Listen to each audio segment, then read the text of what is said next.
안녕하십니까. 건강의 법칙입니다. 미국 정신과 협회에서 우리 한국인에게만 나타나는 특이한 현상으로 공인한 게 화병입니다. 화를 속으로 삼키는 우리나라 여성들에게 특히 좀 많이 나타나는 것 같습니다. 네.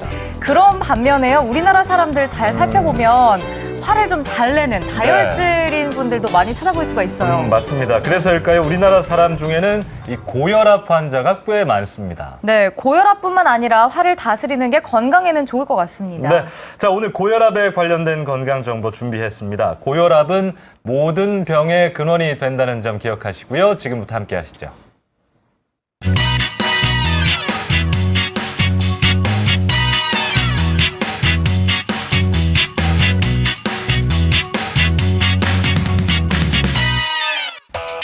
여러분의 혈압은 어떻습니까? 한국인의 5대 만성질환 중 가장 많은 비중을 차지하는 고혈압.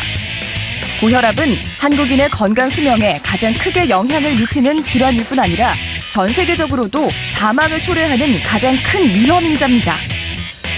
고혈압 하면 노인들의 만성질환증으로 알고 있는 경우가 많지만 실제 우리나라 30대 이상 성인 10명 중 3명이 앓고 있을 정도로 널리 퍼져 있죠.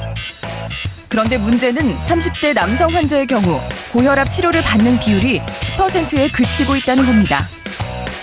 만병의 근원인 만큼 평생 관리해야 하는 고혈압. 고혈압이 왜 위험한지 잠시 후에 자세하게 알아보겠습니다.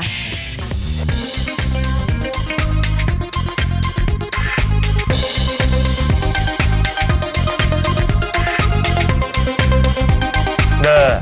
건강한 삶을 사느냐 아니냐는 이 바로 고혈압이 있느냐 없느냐로 연결된다 해도 과언이 아닙니다. 네, 실제 고혈압이 있는 분들은요, 다른 질환을 가지고 계신 경우가 많습니다. 그렇습니다. 자, 지금부터 고혈압이 왜 위험한지, 어떻게 치료하고 예방해야 하는지 전문가 두 분 모시고 이야기 나눠보겠습니다. 네. 내과 전문의 윤철 선생님, 건강의 법칙 주치 김문찬 교수님 모셨습니다. 어서 오십시오. 안녕하세요. 네, 반갑습니다. 자, 이제 뭐 완연한 가을입니다, 교수님. 근데 일교차가 이게 커서 걱정이에요. 그렇죠. 네. 일교차가 크면 감기도 걱정해야 되지만은 사실 이 혈압 굉장히 주의해야 됩니다. 네. 일교차가 커서 실내 따뜻한 데 있다가 갑자기 새벽으로 이렇게 산책을 가시는 어르신들 혈관이 갑자기 수축하면서 사고가 일어날 위험이 상당히 높습니다. 예. 예.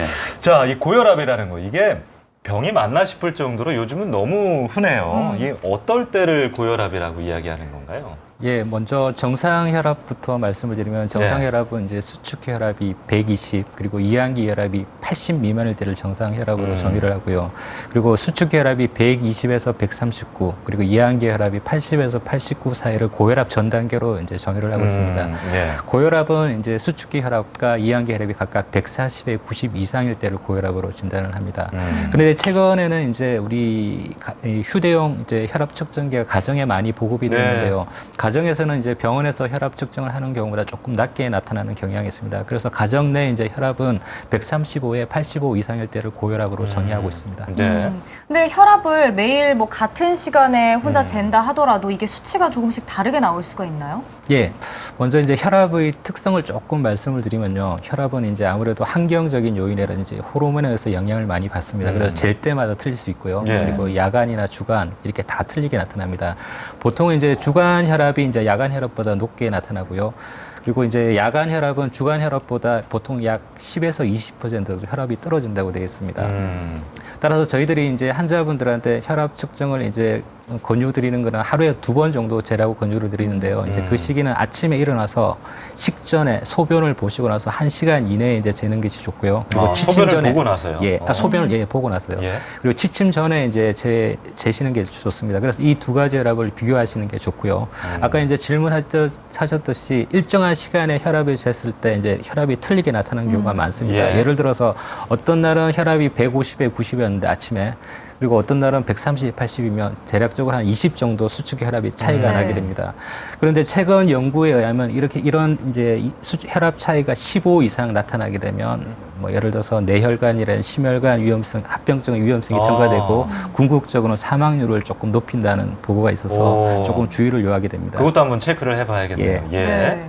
그리고 요즘에 우리나라 고혈압 환자가 좀 늘어나고 있다고 하는데 이게 어느 정도인가요, 교수님? 성인 10명 중에 3명은 고혈압이다. 사실은 이제 고혈압은 연세가 나이가 들수록 늘어납니다. 왜 그러냐면 이제 어릴 때 청소년들의 혈관은 고무풍선처럼 이렇게 쉽게 착착 늘어나는데 연세가 들면 이제 혈관이 탄력성을 잃습니다. 그러니까 이게 잘 못 늘어나죠. 못 늘어나니까 압력이 그대로 전달되는 건데 65세가 되면은 그 65세 이상이 되면 거의 절반이 고혈압을 가지고 있어요.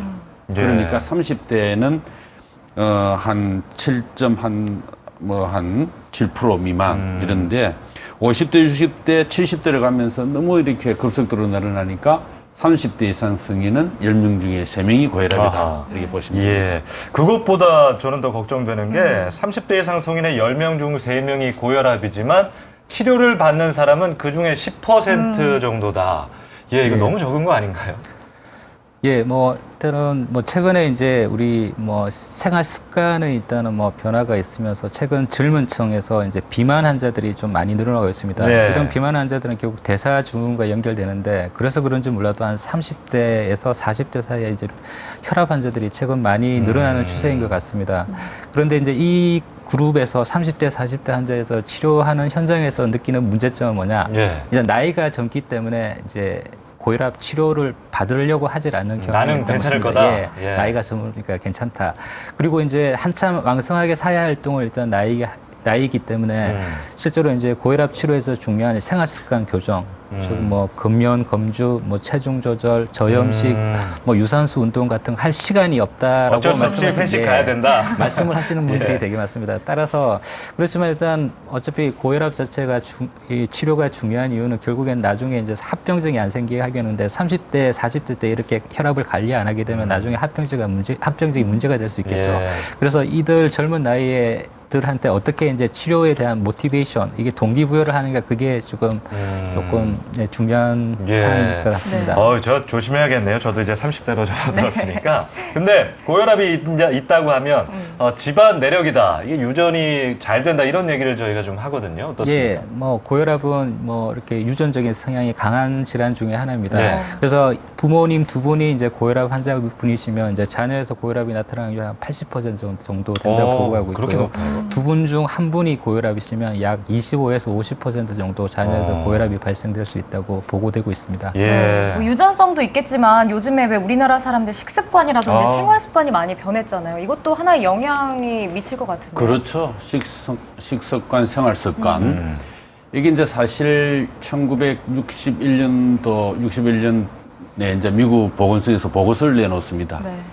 그 당시 이제 미국 시민들이 이유 없이 심근경색이라든가 뇌졸중으로 푹푹 쓰러져 죽으니까 원인이 뭐냐 밝혔더니 사실 이제 고혈압, 당뇨 이것을 일으키는 이제 위험 요인을 밝히게 되는데 그때 보고가 이랬습니다. 지금 현재 미국인이 앓고 있는 이 심장병이라든가 이제 동맥경화증 예. 이 질환의 절반 이상의 원인은 잘못된 생활 습관 때문에 그런 것이다. 그래서 결국은 이 식습관과 생활 습관이 잘못되면은 비만을 불러일으키게 되고 그 결과 고혈압, 당뇨 여러 가지 성인 질환을 불러일으키게 됩니다. 예. 근데 저희가 뭐 고혈압 위험하다 뭐 오프닝 때도 말씀드렸지만 선생님 왜 위험한 거예요? 예, 뭐 고혈압은 결국 치료를 하지 않게 되면 결국 합병증을 초래하게 될 수밖에 없습니다. 합병증. 예, 좀 구체적으로 말씀을 드리면 이제 뭐 뇌경색이라든지 뇌출혈과 같은 뇌혈관 질환, 그리고 협심증, 심근경색, 심부전, 심장비대 같은 심장질환이라든지 예. 그런 만성심부전과 같은 콩팥 질환, 그리고 말초혈관이 막히는 이제 말초혈관 질환이라든지 안 그러면 고혈압성 망박병변으로 인해서 뭐 시력 저하 등이 여러 가지 합병증이 발생될 수 있는데 궁극적으로는 결국 삶의 질을 저하를 시키고 더 나아가서는 사망률을 일단 높이게 되는 결과를 초래해서 그래서 고혈압이 위험한 그러니까 거죠. 사망하시는 예. 분들도 저 사인이 다 합병증 때문인 예, 거예요. 대부분. 그럼 거꾸로 다른 질환이 있을 때 고혈압이 올 수도 있나요? 예, 뭐 아까도 말씀드렸었는데 최근 뭐 대사증후군 그러니까 뭐 비만부터 시작해서 지방간, 뭐 이상지혈증, 당뇨 이런 경우는 고혈압과 연관관계가 뭐 상당히 높다고 많이 알려져 있고요. 또 한 가지 말씀을 드릴 것은 2차성 고혈압인데요.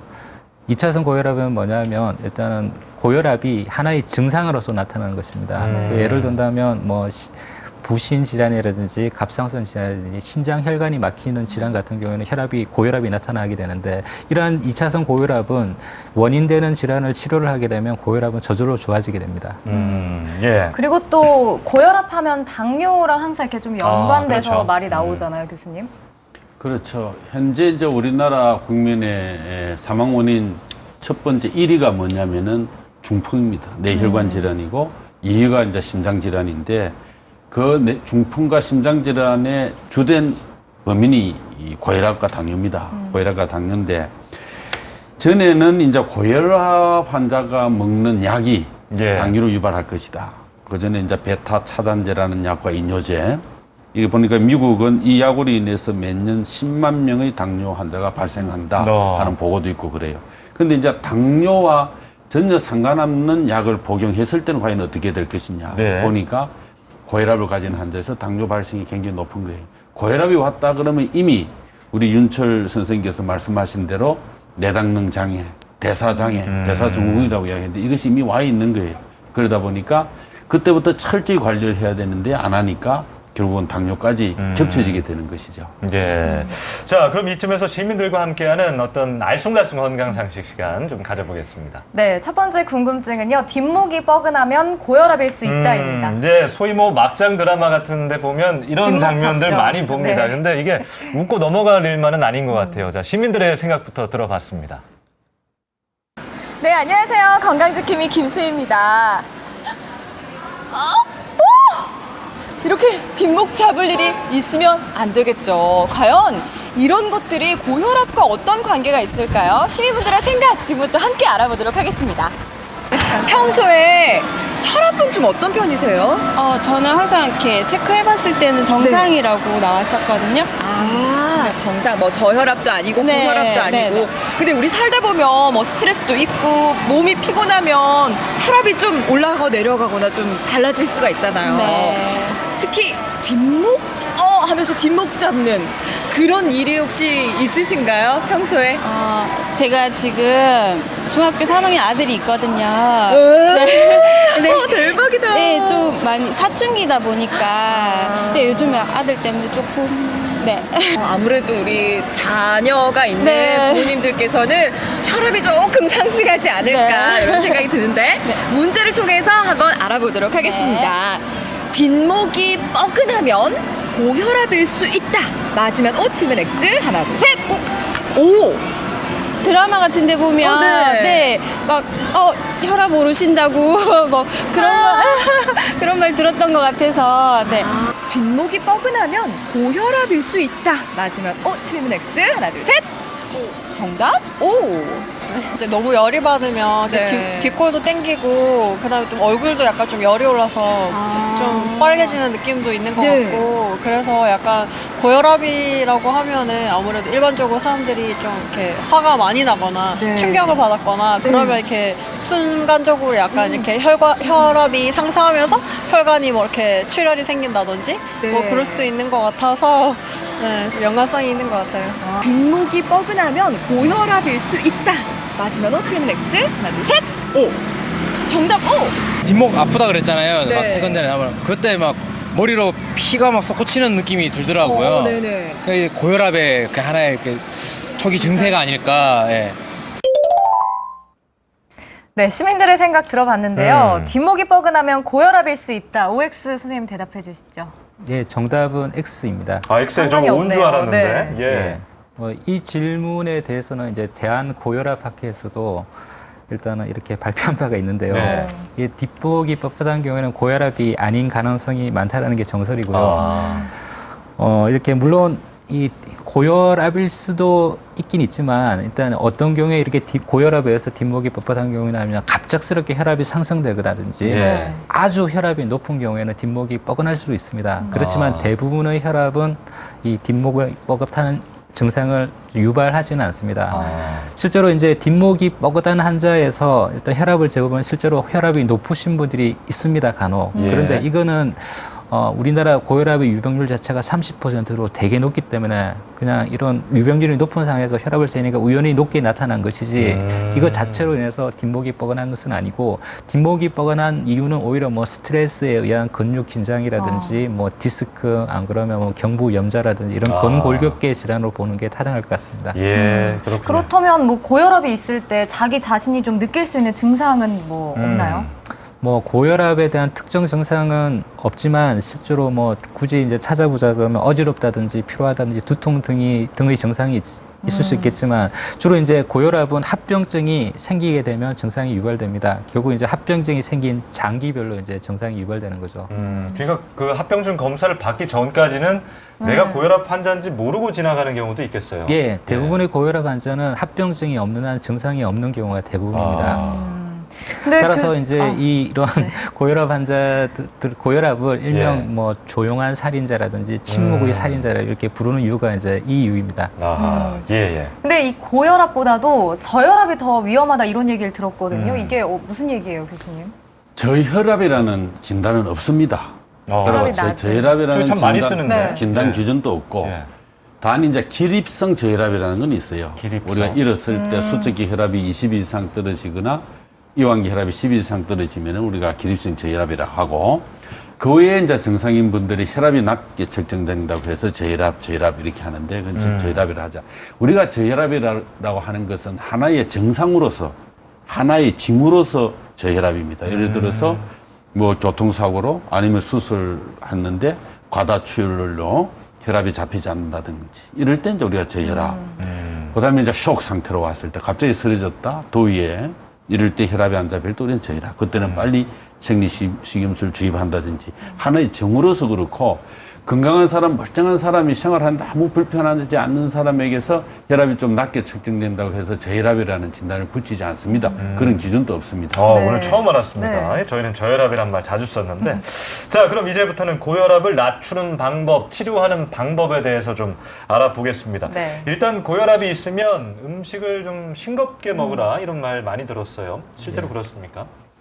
예, 결국 이제 소금과 고혈압의 관계인데요. 이제 뭐 소금과 고혈압의 관계는 이제 불가분의 관계입니다.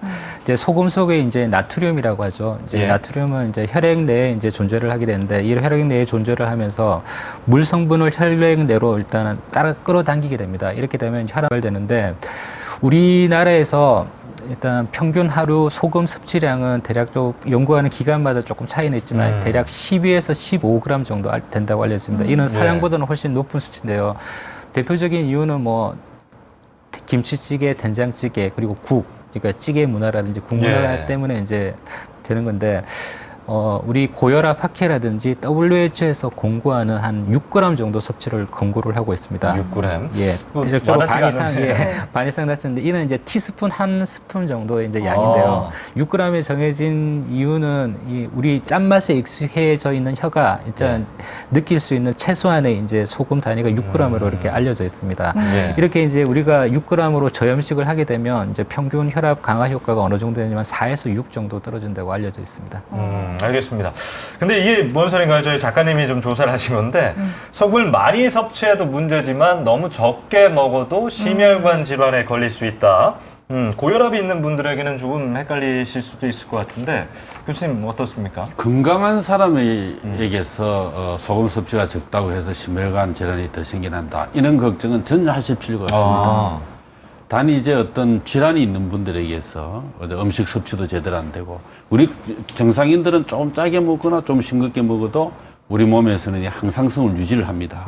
일정하게 삼투압도 유지를 하고 하는데 어떤 병을 가지고 있다. 그래서 어떤 병실에 누워 있다. 이럴 때는 나트륨이 부족하다. 이러면은 또 다른 심각한 문제를 일으킬 수가 있어요. 아마 그런 차원에서 적용되는 이야기지 아무 질환이 없는 건강한 사람이 싱겁게 먹으니까 심장병 발생이 더 늘어나더라 하는 거는 전혀 근거가 없는 이야기입니다. 논란이네요. 참고로 아마존의 야노마노 인디언 이 종족은 고혈압이 없어요. 왜냐 이러니까 아까 우리 연철 선생님이 이야기했듯이 고혈압은 최소 하루에 3g 이상 먹는 우리 인간에게서 고혈압이 생기는데 그분들은 300ml 정도밖에 섭취를 안 해요. 그러니까 여기는 고혈압이 안 생기는 거예요. 아하, 나트륨이 문제군요. 네. 자, 그래요. 저염식에 대한 이야기 저희가 좀 해봤는데요. 알쏭달쏭 건강 상식으로도 하나 풀어보죠. 네, 이번에는요. 고혈압에는 죽염을 먹는 게 좋다 여쭤봤습니다. 죽염, 이게 좋다는 얘기도 많고 안 좋다는 있었죠. 얘기도 네. 많습니다. 자, 시민들의 생각부터 들어보겠습니다. 평소에 음식 드실 때 좀 짜게 드시는 편이신가요? 어떠세요?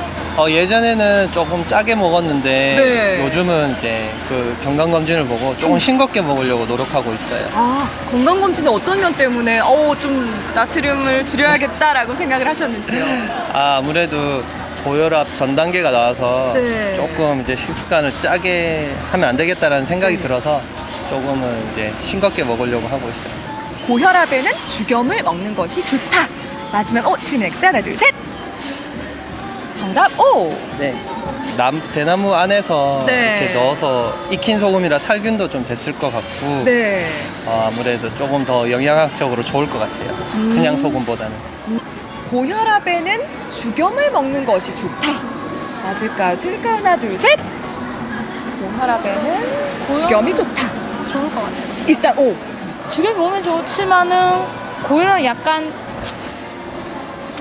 조금의 관련이 있지 않을까. 기왕 좀 소금을 먹을 거면 죽염이 먹는 게 오히려 더 좋지 않을까. 그런 좀. 고혈압에는 죽염을 먹는 것이 좋다. 맞으면 O, 틀리면 X. 하나, 둘, 셋. X? X? 혈압에는 일단 나트륨이 안 좋으니까 죽염도 안 좋을 것 같고. 네. 그리고 대나무에 무슨 뭐 피를 맑게 해준다거나 그런 효능은 못 들어본 것 같아서 네. 딱히 더 좋은지는 잘 모르겠어요.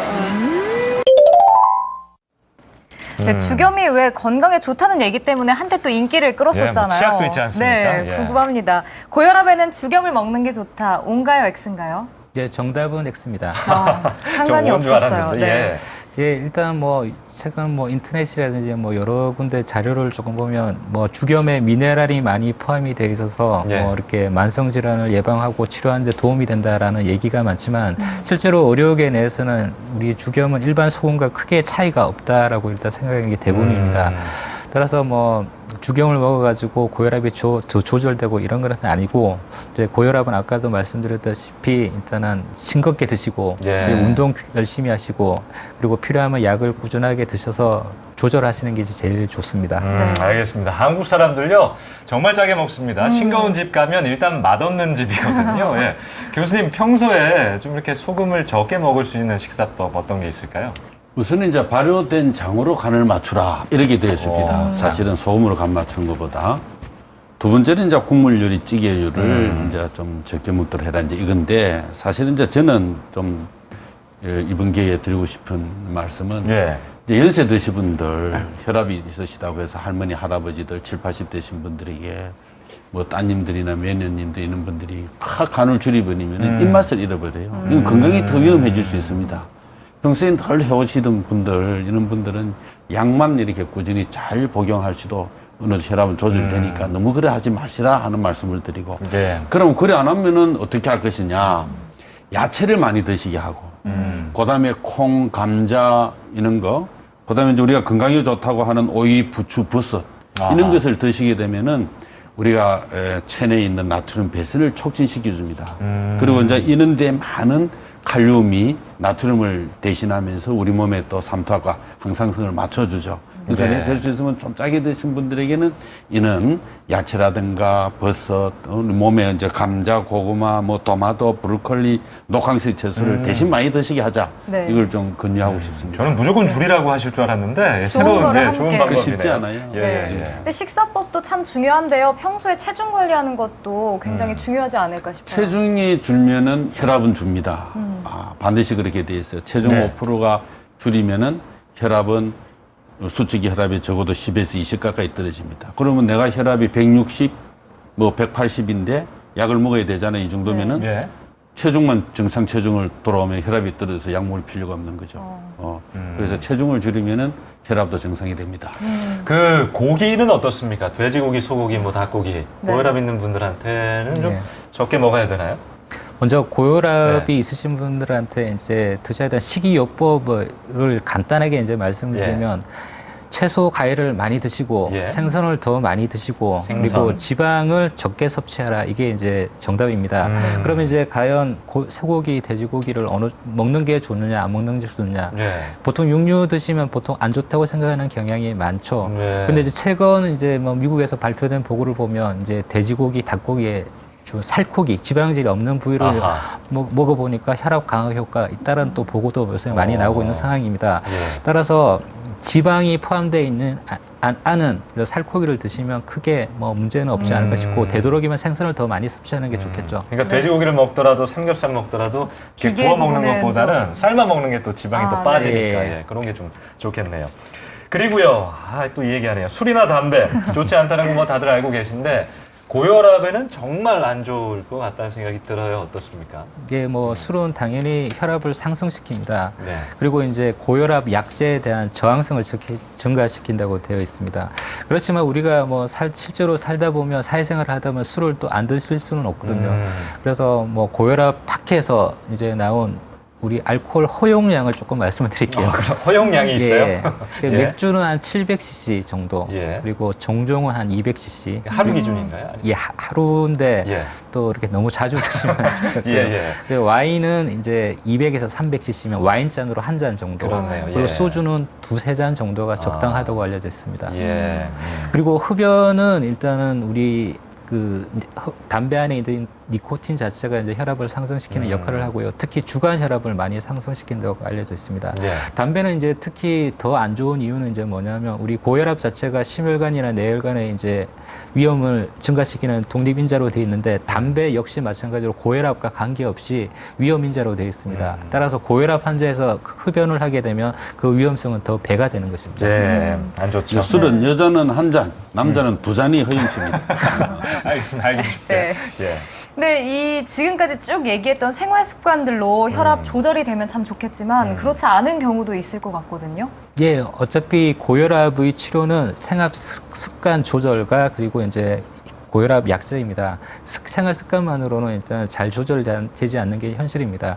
그래서 고혈압 이제 처음 진단 받으시면 이제 생활 습관 열심히 운동하시고 저염식 하시고 이렇게 하다가 한 2, 3개월 지나도 혈압이 조절 안 되면 이제 그때는 바로 이제 고혈압 치료를 들어가는 게 약제를 드시는 게 좋습니다. 고혈압 약제는 굉장히 다양합니다. 뭐 수없이 많은 종류가 있지만 어떤 뭐 고혈압 약제가 다른 약제보다 더 좋다는 증거는 없습니다. 모든 고혈압 약제는 일단 저마다의 즉응증 및 금기가 있거든요. 예. 그래서 각 환자 개개인의 특성에 맞춰가지고 일단 약을 꾸준히 드시고 관리하는 것이 가장 좋습니다. 예. 네, 그렇다면 약을 한 번 먹었을 때 정상 혈압으로 내려왔다 하면은 약을 끊어도 되는 건지 아니면 한 번 먹으면 평생 먹어야 하는 건가요? 예, 뭐 그것도 실제로 진료 현장에 있다 보면 환자분들이 제일 많이 이제 질문하시는 상황인데요. 생활 습관 조절 잘 하시고 뭐 이렇게 저염식 잘 하시고 운동하시고 체중 조절하시고 이렇게 하시면 혈압이 정상화 되시는 분도 있습니다. 오히려 또 저혈압이 떨어지시는 네. 분도 있고. 예. 그래서 그런 경우는 약을 조금 줄여도 되고 끊어 보기도 합니다. 근데 실제로 이제 끊어 보면 이제 문제가 뭐냐면 시간이 지나게 되면 혈압이 다시 상승하는 경우가 대부분입니다. 그래서 이제 약을 끊어도 되지만 꾸준하게 혈압 측정을 하고 자기 이제 생활 습관 교정을 계속 해 나가는 것이 제일 중요할 것 같습니다. 알겠습니다. 그리고 고혈압 약하면 꼭 나오는 얘기가 콩팥이 좀 안 좋아진다 이런 얘기 좀 어디서 들어본 것 같거든요. 어떻습니까?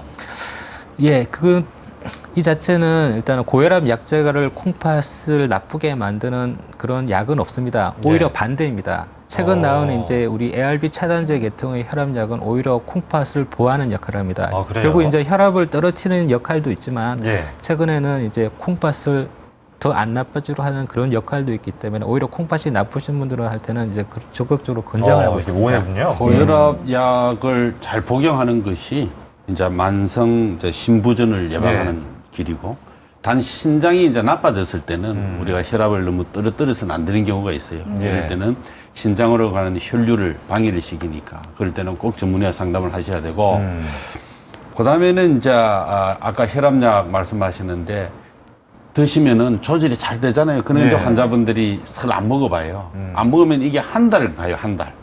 한 달이 지나면 올라갑니다. 그렇기 때문에 반드시 약을 드시는 혈압이 있으신 분들에게서 제일 좋은 치료는 고혈압 약을 복용하는 겁니다. 네. 그 다음에 생활 습관과 예. 이런 걸 개선하는 거예요. 그 의사 선생님들이 처방해 주시는 기간도 다 이유가 있는 거죠? 그게? 그렇죠. 알겠습니다.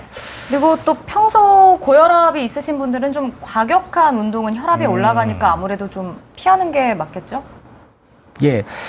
이제 가격한 운동이라고 또 하기는 좀 그런데요. 일단은 고혈압 환자에서 운동은 좋습니다. 특히 이제 유산소 운동이 좋은데요. 이제 네. 유산소 운동을 하면 혈압도 떨어뜨리고 콜레스테롤도 낮추고 체중도 감소되고 일단 많은 이제 좋은 효과가 있는데 일단 유산소 운동은 우리 이제 조건이 있습니다. 주당 150분 이상 하는 것이 좋고요. 하루에 30분 이상 주 꾸준히. 5회 이상 꾸준하게 예. 이제 하는 것이 좋다고 알려져 있습니다. 그리고 이제 이 고혈압 환자에서는 방금 말씀하셨듯이 금기해야 되는 운동도 있는데요. 주로 이제 어떤 운동이냐면 등척성 운동이라고 알려져 있는데 무산소 운동이라고 합니다. 우리 헬스장에서 무거운 역기 같은 웨이트 거 예. 트레이닝 그렇게 같은 거. 그 운동을 하게 되면 이제 숨을 참아야 되는 경우가 있는데 예. 이때는 갑작스럽게 혈압 상승이 일단 일어나게 됩니다.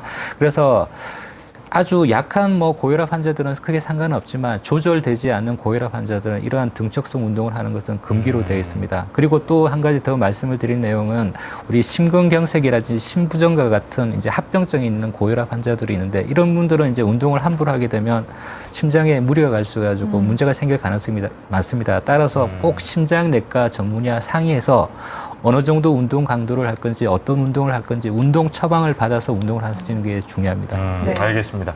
오늘 고혈압 대한 이야기 쭉 한번 나눠보니까요. 정말 고혈압은 관리 그 자체인 것 같아요. 끝까지 여러분들 관리 신경 써주시기 바라겠습니다.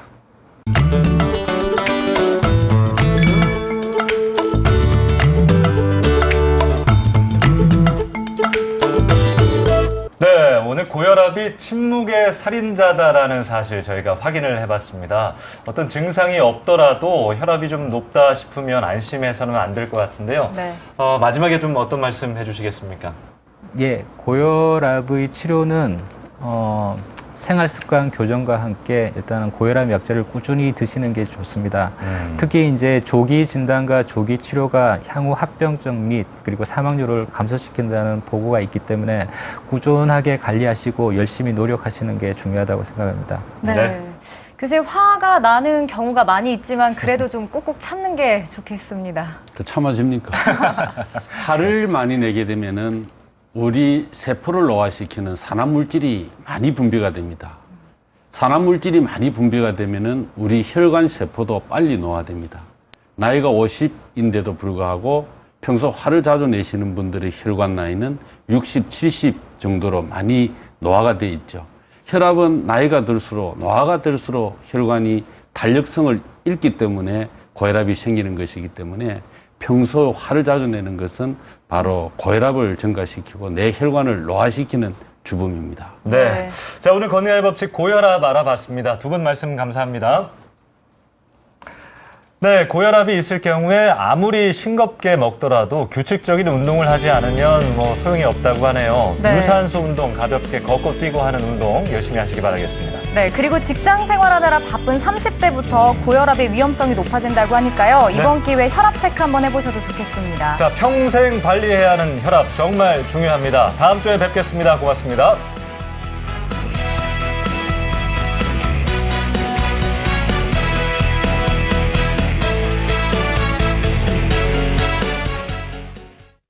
이 프로그램에 참여하신 분께는 삼양제넥스에서 올리고당 세트를 드립니다.